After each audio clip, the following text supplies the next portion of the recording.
Okay, welcome to the January 7th, 2026 Town of Croydon Planning Board public hearing, meeting and public hearing. Can we all rise for the pledge of the flag? I pledge allegiance to the flag of the United States of America and to the republic for which it stands, one nation, under God, indivisible, with liberty and justice for all. All right, minutes are signed. We give those back to Sharon. I make a motion that we approve the minutes of, I don't know the date, December 3rd. December 3rd. Second. All those in favor? Aye. Aye. Minutes are approved. Okay, tonight we have Aaron McKeon, Kim Burkhammer, myself, I'm Jim Morgan, Sharon Grader, and John Rabb and Larry Walls are not here this evening, and it doesn't appear that they're up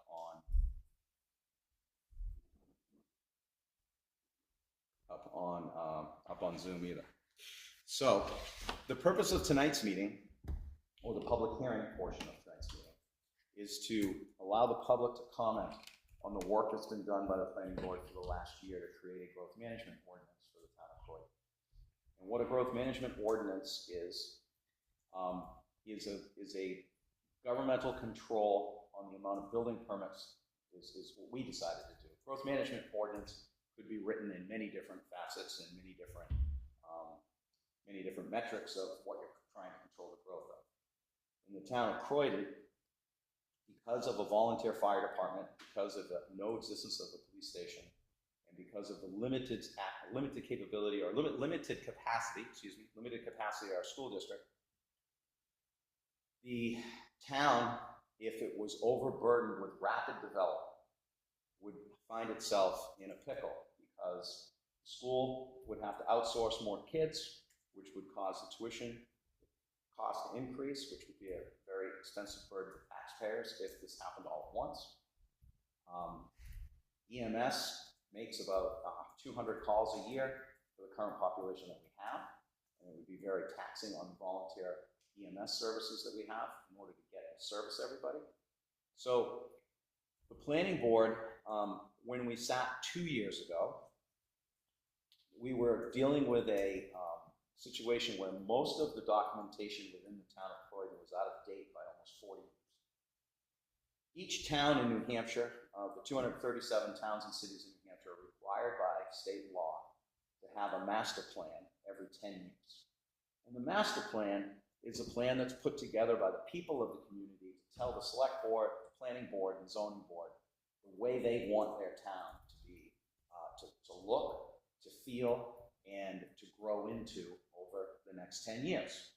And so back in 1981, the town of Croydon did a master plan, and the overwhelming response from the folks then was that they wanted to keep Croydon small and rural.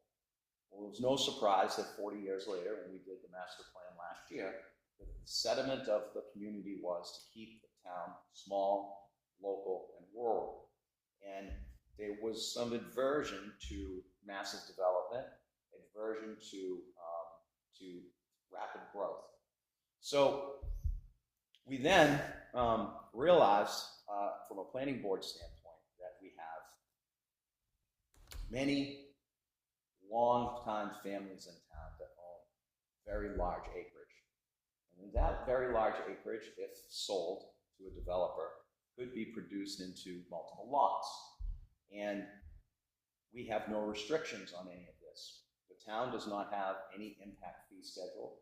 The town does not have any real building codes or a building inspector, for that matter. We don't have any code enforcement in the town. So the problem becomes that if a developer who is not from New Hampshire and a developer who does not care about the local environment, and I'm not saying developers from out of state don't care about us, but I'm using worst case scenario, they could come in and they could build basically whatever they want, because we do not have any building codes, and we don't have any building inspectors. Now, people say, well, you use the state code. Absolutely correct, use the state code, but who's inspecting? We don't have an electrical inspection, we don't have a plumbing inspection, we don't even have a gas inspection. So that's kind of a safety issue from a municipality standpoint. So the The planning board, after we finished the master plan, decided to move forward with a growth management ordinance, which has been passed in several small communities across New Hampshire for this very reason. The growth management ordinance will be voted on by the people in March. The only thing that the growth management ordinance does is restrict the number of building permits for brand new single-family homes and duplexes to 8 per year. The average over the last 5 years is 6.6 per year. So in order for the growth management ordinance not to be challenged in court, we have to be reasonable by the amount of limit that we put on it. Some people wanted 1, some people wanted 10, some people wanted 4.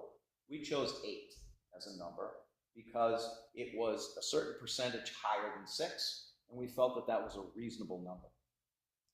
Now, there are some other things contained within the ordinance that we put in for legal safety for challenges, legal challenges. So we said, well, what happens in a year where we only have 4 building permits of the 8 building permits issued? Do we just throw those away?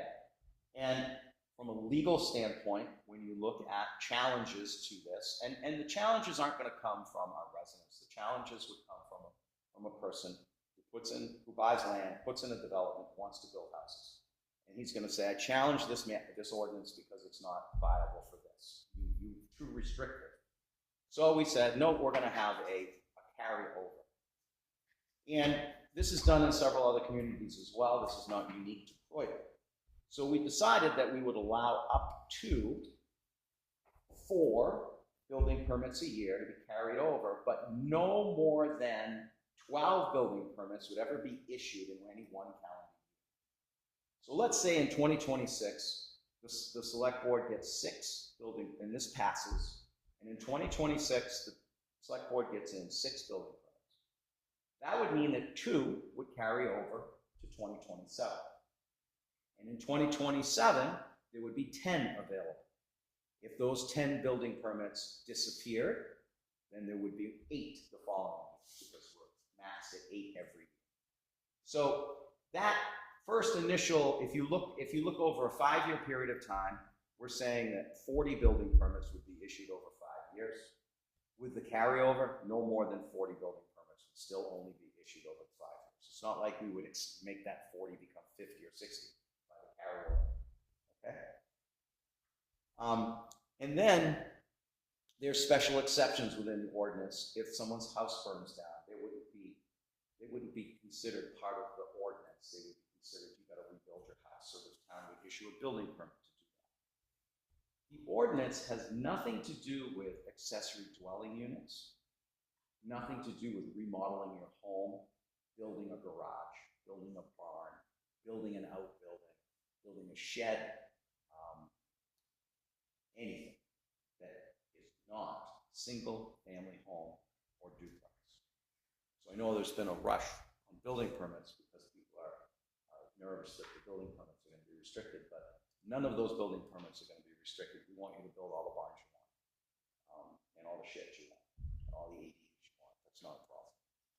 So there's copies of the blue packet. There's copies back there which lists all the verbiage that has to be in the ordinances. But in a nutshell, that is what the planning board's trying to do. And this was wanted by the people who participated in the master plan development. They made it very clear that they wanted Croydon to be protected from rapid growth, protected from massive development, and done in such a way so that it's fair and reasonable for people to move forward. So we drafted the ordinance, we cleared it through our legal department and through NHMA, and we have a final version here that this public hearing is about tonight. I would ask the board to make a motion to open the public hearing. So moved. Second. All those in favor? Aye. Okay, public hearing's open. If you would like to talk about this or ask any questions, please come up to the mic, give your name and address for the record, and we'd be happy to answer any questions.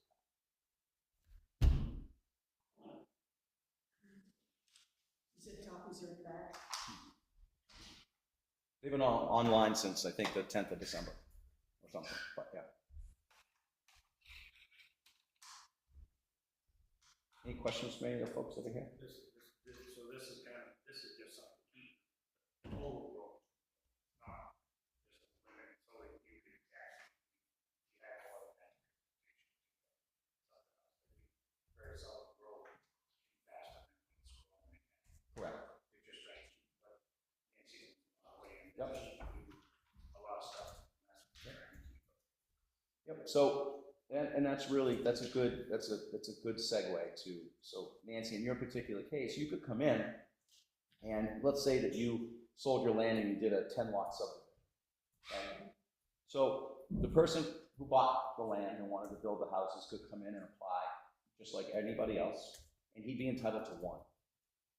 And then, after a certain period of time, he could request the select board give him a second one if no building permits have been issued. There's no reason why somebody couldn't get more than one in a year, in a given year, at the select board's discretion. So it's not going to limit the value of land. It's not going to limit the development. It's going to limit the development of land time-wise. So you're only going to be able to put up so many houses a year, and that is because we want to avoid. We really don't want to get into impact fees because, one, they're very complex. Two, you're never going to collect enough money with the impact fee anyway. And by being able to stabilize the growth, it's going to make the tax rate stable. If we have massive development, we dump 20 kids into the school across the street, every child costs about 28 cents on the tax rate. 4 kids is $1, 10 kids is $10. Those are real numbers. So it adds up quick. Now, the argument on the other side of that, to be fair, full disclosure, the argument on the other side of that is that the state of New Hampshire calculates today with the unfortunate situation with people not wanting to have families and kids. It used to be 1.5 children per household, single-family home. It's now 0.6, 0.57 to be exact. So we use that 0.6 number. So if somebody came in and wanted to build 10 houses, it'd be 6 kids on average. If somebody wanted to come in and build 30 houses, it'd be 18 kids. Well, 18 kids would be $1. What would 18 kids be? 26. I'm on too much cold medicine. I apologize. Is that 0.6 a new number? Because the one we got this past year, they 1.57. said 1.5.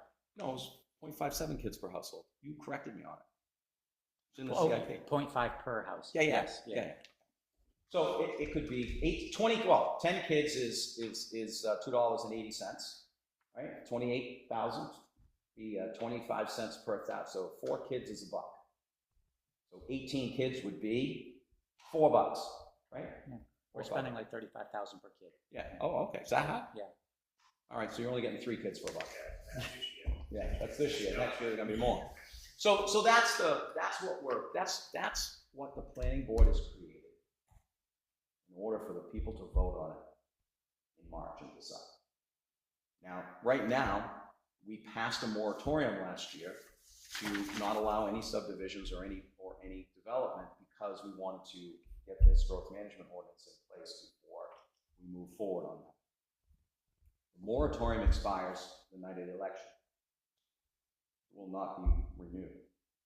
If the growth management ordinance passes, that will go into effect immediately following the capital improvement plan approval by the planning board. Well, we have to have the capital improvement plan in place, and then we can have the growth management ordinance that the voters approve, ratify, and put into service. So effectively, the growth management ordinance will go into effect 30 days after the CIP is approved, which we plan to do the week after the election. It's just a public hearing. So you have a hold on everything. We have a hold on everything right now. Yeah. Subdivision, Subdivision.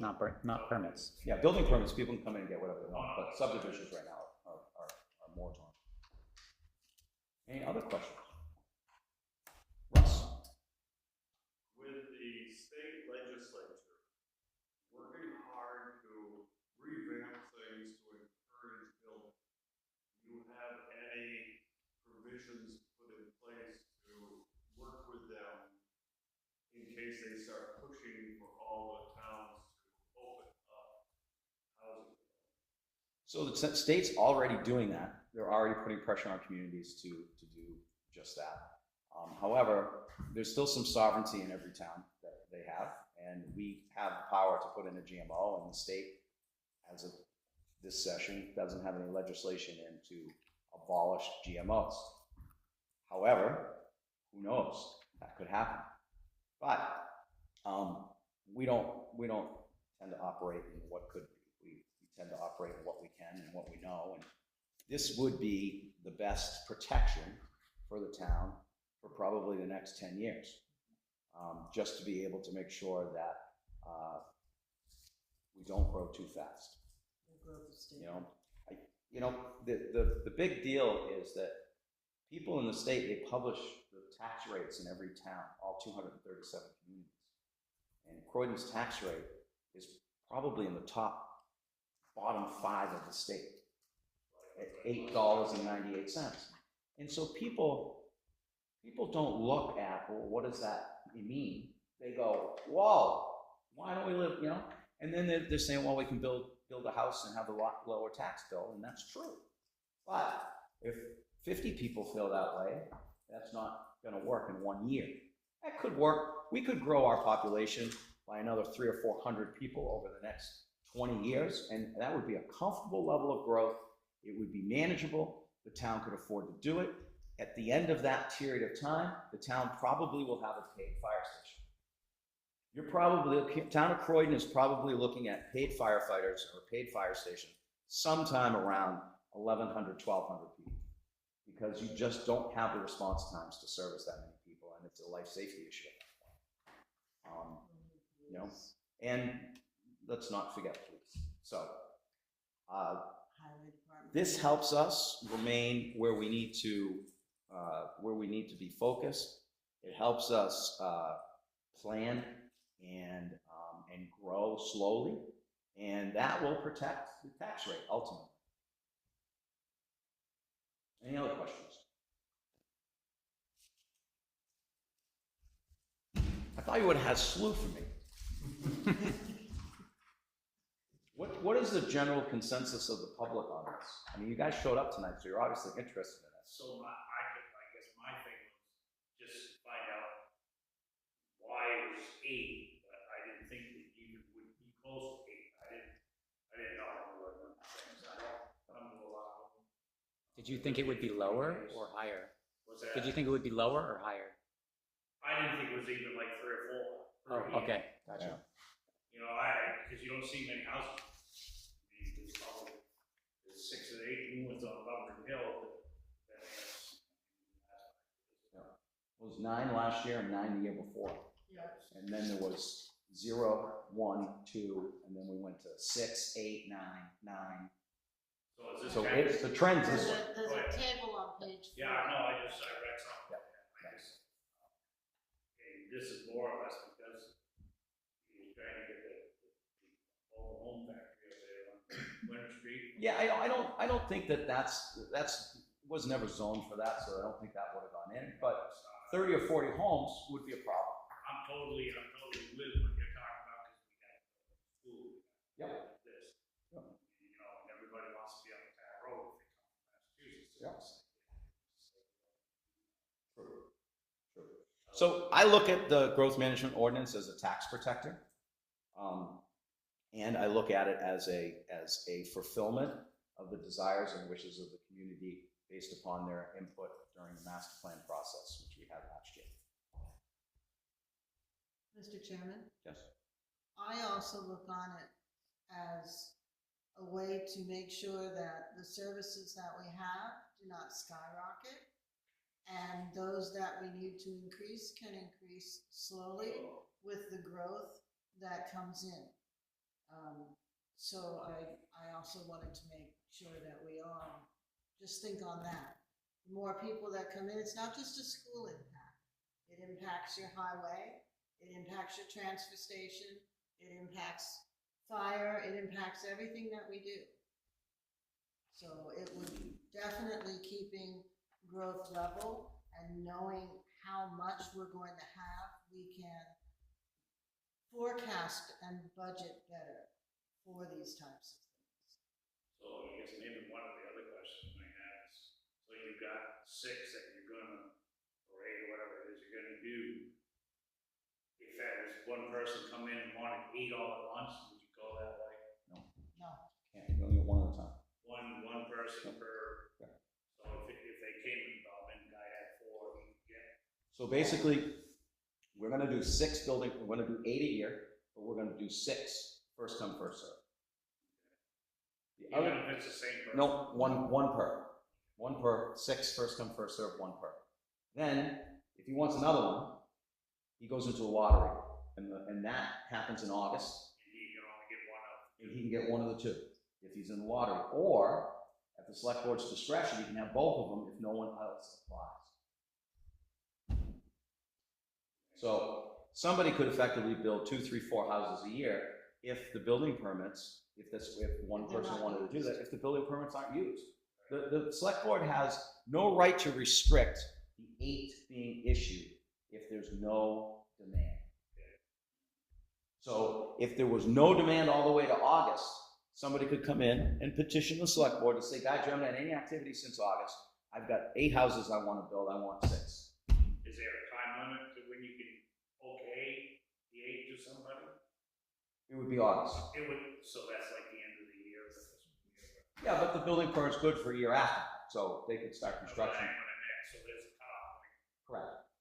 Correct. Then the guy can come back and reapply. Yep. Yeah, and if we've only issued 4 building permits by August the 1st, then they would remain on a first come, first served basis for the rest of the year. And when 8 are gone, they're gone. I mean, this allows a lot of flexibility as far as the issuance of them goes, but it does not allow the select board to pick and choose, 1, who they give it to, or 2, whether or not they're going to give it out. They have to give it out up to 8. And if there's nobody else asking for building permits and a guy wants 3 or 4, and it's July or August, maybe the select board could say, we'll give you 2 now, come back in November, we'll give you the other 2 if they're not gone, right? I mean, that would be reasonable. Which makes sense. Yep. You're still not over the 8. Right, right.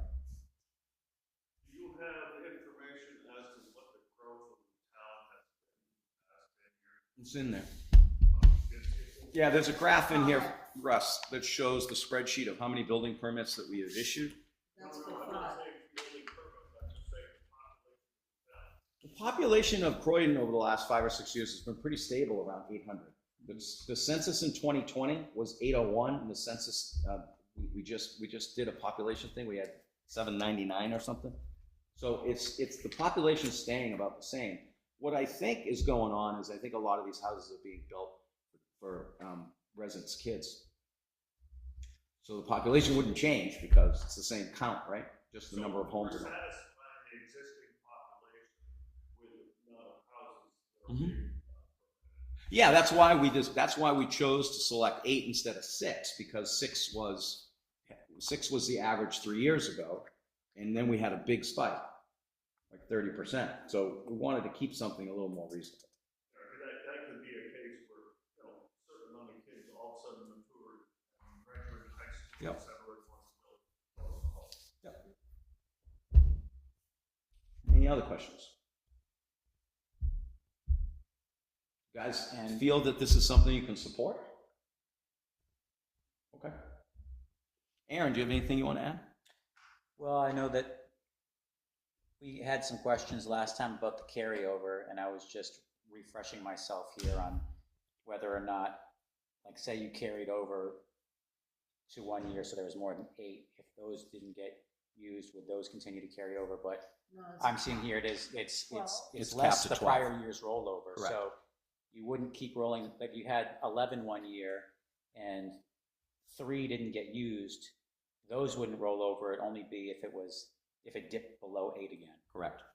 So I just wanted to make sure everybody understood how that. Go past 12. You never go past Never 12. go past 12, and it has to be below 8 for any to carry over to the next year. Right. Yeah. Okay. If no one else has, Russ, go ahead. Last comment, I would like to thank the board for taking the effort to do this. This is an important step for the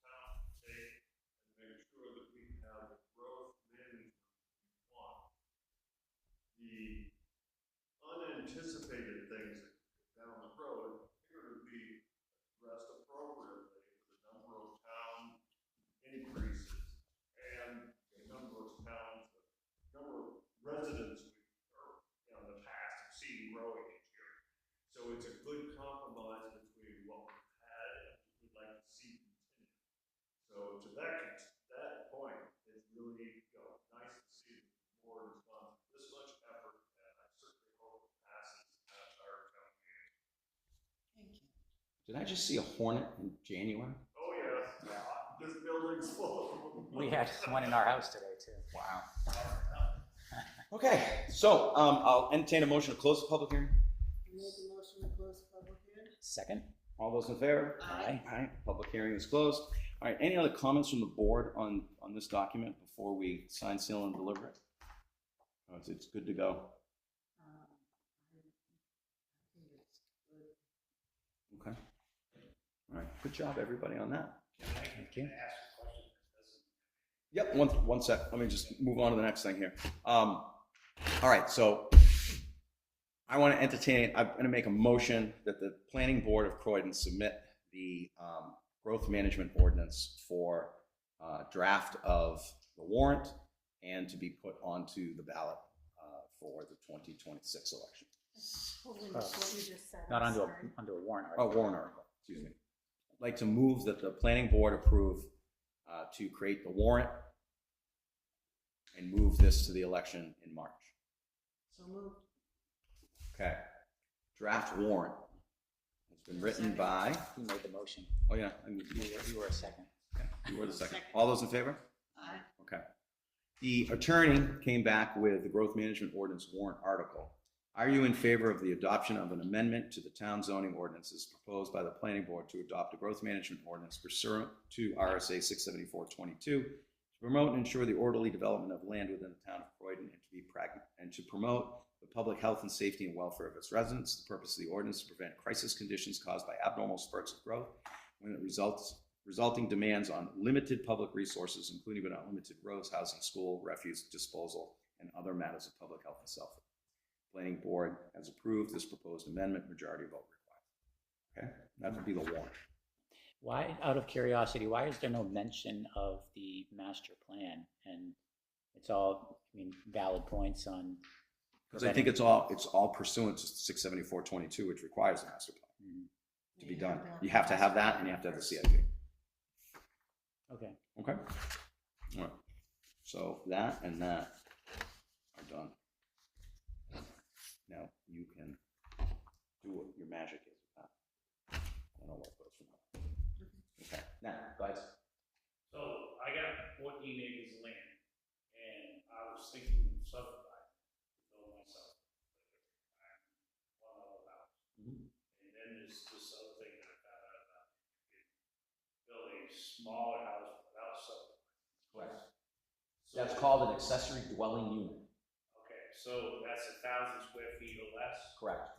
No, if any thoughts about 1,000? No ifs, ands, or, so now, you could build the ADU, the accessory dwelling unit, the living space has to be 1,000 square feet. But you could build, correct me if I'm wrong, but you could build that in a garage or a barn that's bigger, correct?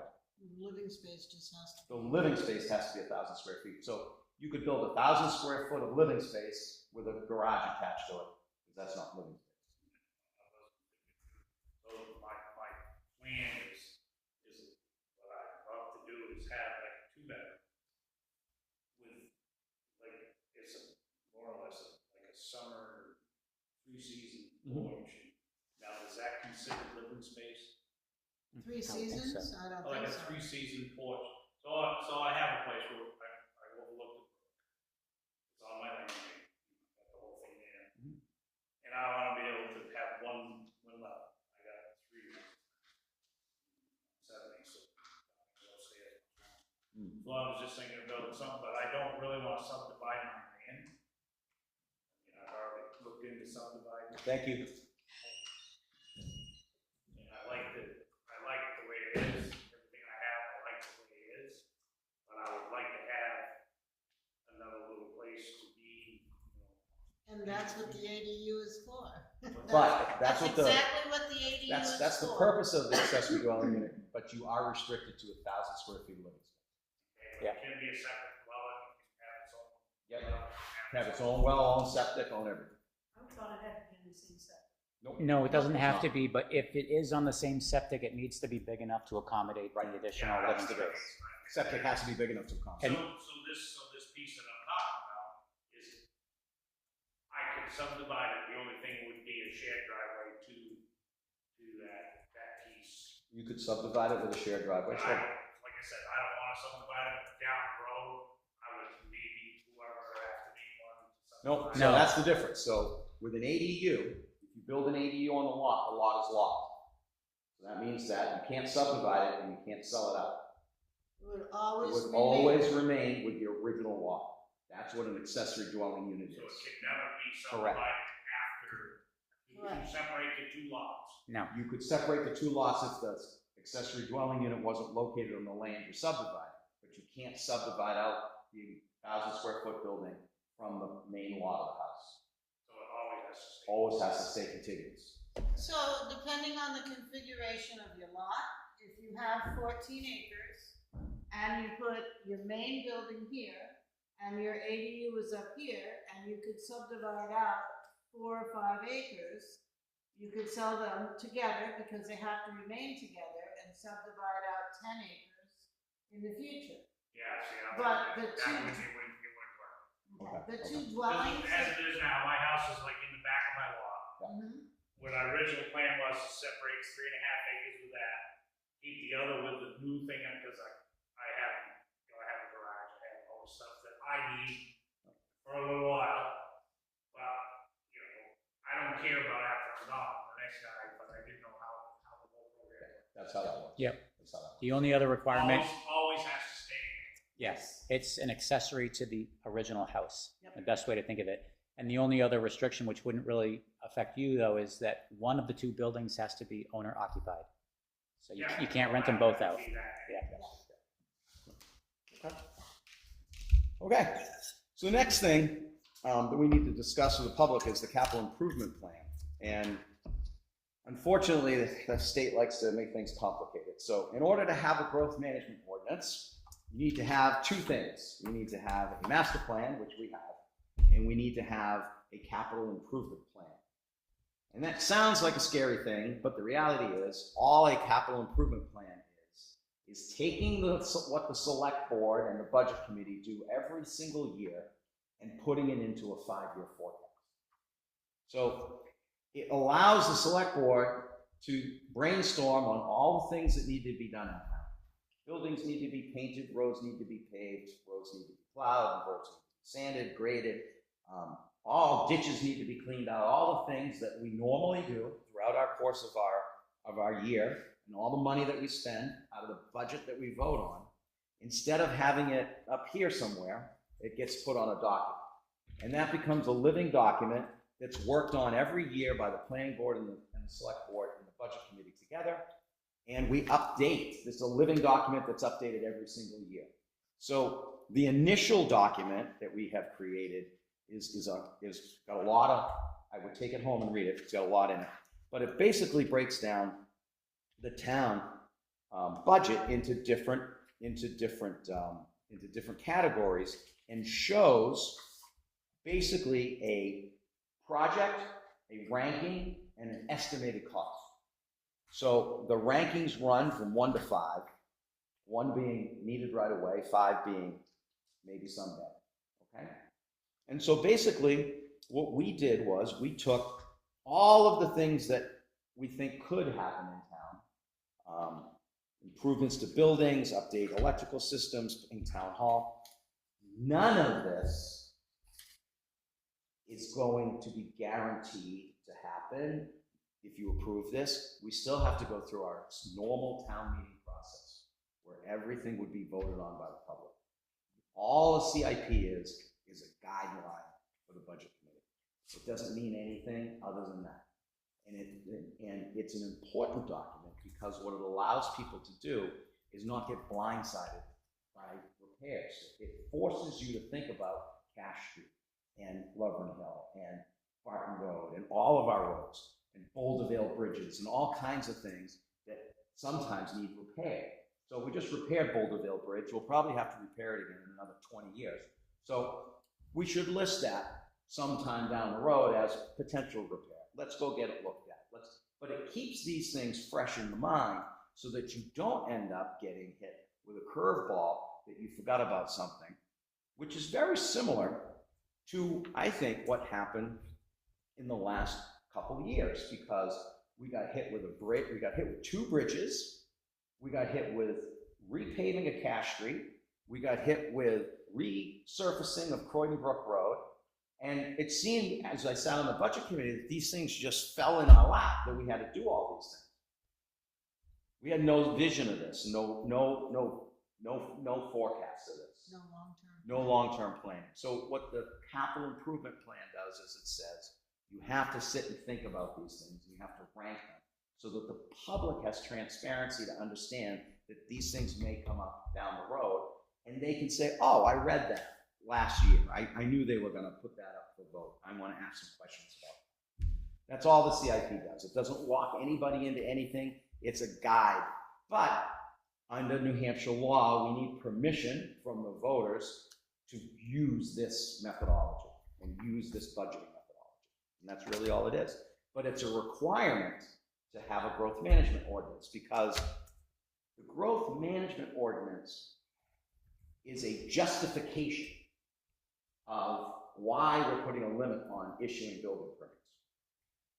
The CIP shows that the justification that's used in the GMO aligns with the CIP because we're budgeting that we don't have all this infrastructure for rapid growth. We don't have brand new school building. We don't have a full DPW department. We don't have a police department. We don't have a full-time fire department.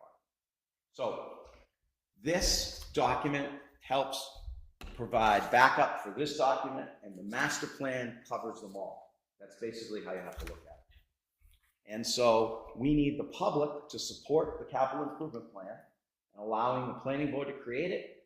And then you need to vote on the growth management ordinance after you approve this. But we can't have a growth management ordinance without following a capital improvement plan. So I would encourage everybody to take copies home with them, read them, let your friends and neighbors know that they're available online. Any questions? There's an email address. What the heck? Any questions? You can call the town clerk. He will give you an email address. I can't remember what it is. I'm sorry, I've been sick for 3 days. But please feel free to ask any questions. But look over the documents, and then obviously, when we come to town election in a couple months, when this warrant article comes up, we certainly can answer some questions at that period of time as well when everybody's in here. But that's basically what the planning board is trying to do. Okay? Yes? I mean, I think this is excellent for, gives you some great value. So is the select board and the budget committee gonna kind of look at this and say, okay, you can see we need this amount and pay warrants for highway department funds, you know, Exactly. whatever this is. Exactly. Or the select board. Every year we're putting- Yep. Every year they'll sanitize this initial report, and because some stuff may drop off, some stuff may not need to be done. Some stuff might change the priority. Right. So we have them ranked. So some things we might move around depending on what happens. We might meet with different departments and we might say, okay, what is on your agenda? And they might say, well, instead of doing this project, I really need to do this project. So we might shift the priorities and then have to fund a different project. So it can change every single year, but yes, there will be capital revolving funds that are placed in for every single one of these projects as we look at them and agree to them so that we're not hit with it all at the same time. Everything that we're trying to do, we're trying to make sure that we're trying to be as stable as possible, but project it out 5 years and 10 years, because that is so important to our tax base. What this really boils down to is instead of just 1 or 2 people looking ahead and knowing what needed is needed, like the highway department's past has just been pretty much left to figure out what roads need to be worked on and everything else. This Don't you gives dare. visibility from the budget committee, the select board. Oh, I got my eyes on that, Nancy. Don't worry. To say, okay, we know these things need to be done. Let's try to figure out which one needs to be done first. And it can be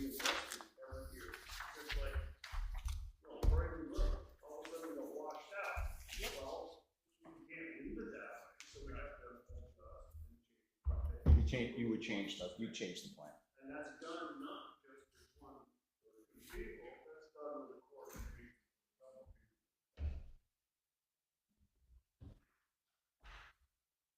So Did the that warrant. answer your question?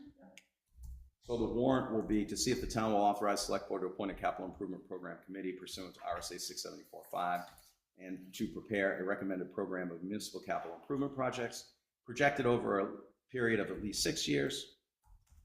Sole purpose, it should be 5. You tell Jane to fix that.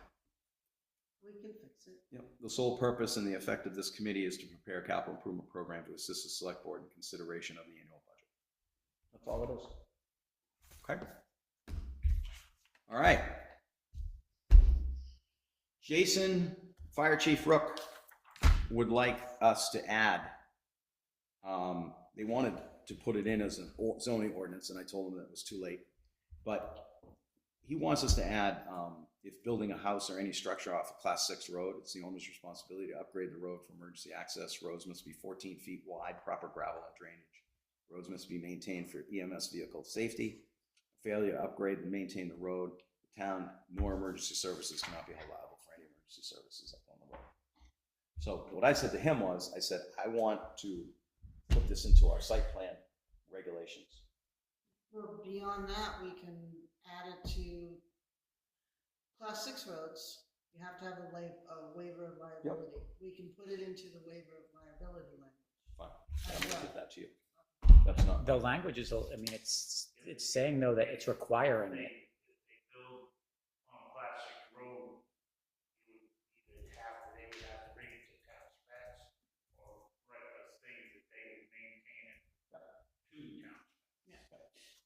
town. The only concern I have is that it's, you kind of read it quickly, but it was saying that they're required to make sure, Upgrade.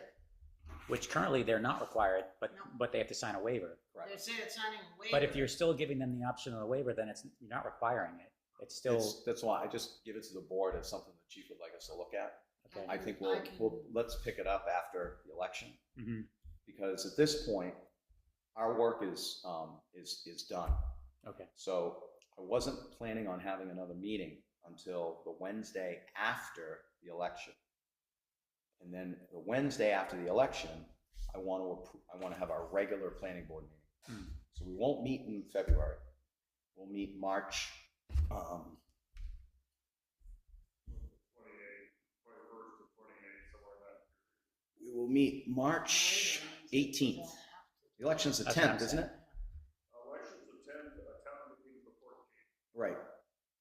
Election's the 10th, town meeting's the 14th, the planning board meeting will be March 18th, 7 p.m. And then what we're gonna do is, if the CIP passes, we're gonna adopt the CIP. We're gonna vote to schedule the public hearing for the CIP 2 weeks out after that. And so the public hearing for that would be beautiful, April Fools.